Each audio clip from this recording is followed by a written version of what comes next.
بسم اللہ الرحمن الرحیم۔ ناظرین، آج کا چوتھا ولاگ پیج 322 ہی جا رہا ہے۔ کتاب کا نام ہے معارف القرآن، جلد اول سورۃ الفاتح سے لے کر سورۃ البقرہ، پارہ نمبر 1 سے لے کر پارہ تیسرا رکوع 8واں۔ مفتی اعظم پاکستان حضرت مولانا مفتی محمد شفیع صاحب رحمۃ اللہ علیہ رائٹر ہیں اس کتاب کے۔ معارف القرآن اس کا نام ہے کتاب کا۔ بسم اللہ الرحمن الرحیم، الحمد للہ وکفا وسلام علی عبادہ الذین اصطفیٰ۔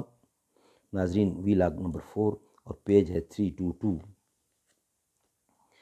مہینے وصل کے گھڑیوں کی صورت اڑتے جاتے ہیں، مگر گھڑیاں جدائی کی گزرتی ہیں مہینوں میں۔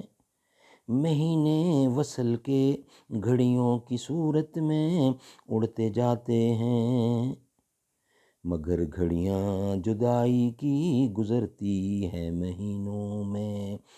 بے خطر کود پڑا آتش نمرود میں، عشق عقل ہے محو تماشائے لب بام ابی۔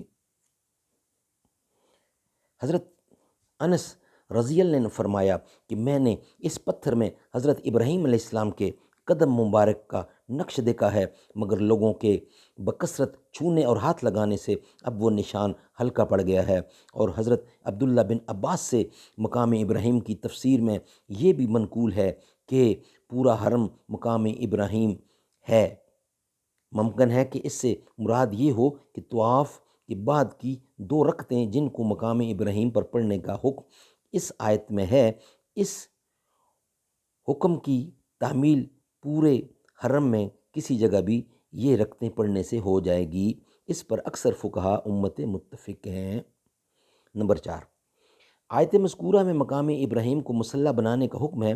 اس کی وضاحت خود رسول کریم صلی اللہ علیہ وسلم نے حجۃ الوداع میں اپنے قول و عمل سے اس طرح فرما دی کہ آپ طواف کے بعد مقام ابراہیم کے پاس پہنچے، جو بیت اللہ کے سامنے تھوڑے فاصلے پر رکھا ہوا ہے۔ وہاں پہنچ کر یہ آیت تلاوت فرمائی، وَاتَّخِذُوا مِن مَّقَامِ إِبْرَاهِيمَ مُصَلًّى، اور پھر مقام ابراہیم کے پیچھے اس طرح 2 رکعت نماز پڑھی کہ مقام ابراہیم کو درمیان میں رکھتے ہوئے بیت اللہ کا استقبال ہو جائے۔ صحیح مسلم۔ اس لیے فقہائے امت نے فرمایا ہے کہ جس شخص کو مقام ابراہیم کے پیچھے متصلاً جگہ نہ ملے، وہ کتنے ہی فاصلے پر بھی جب اس طرح کھڑا ہو کہ مقام ابراہیم بھی اس کے سامنے رہے اور بیت اللہ بھی اس کے سامنے رہے، تو اس حکم کی پوری تعمیل ہو جائے گی۔ سبحان اللہ۔ ناظرین، چوتھا ویلاگ کمپلیٹ ہوا۔ انشاءاللہ اب 5ویں ویلاگ کے ساتھ آپ سے ملاقات ہوگی۔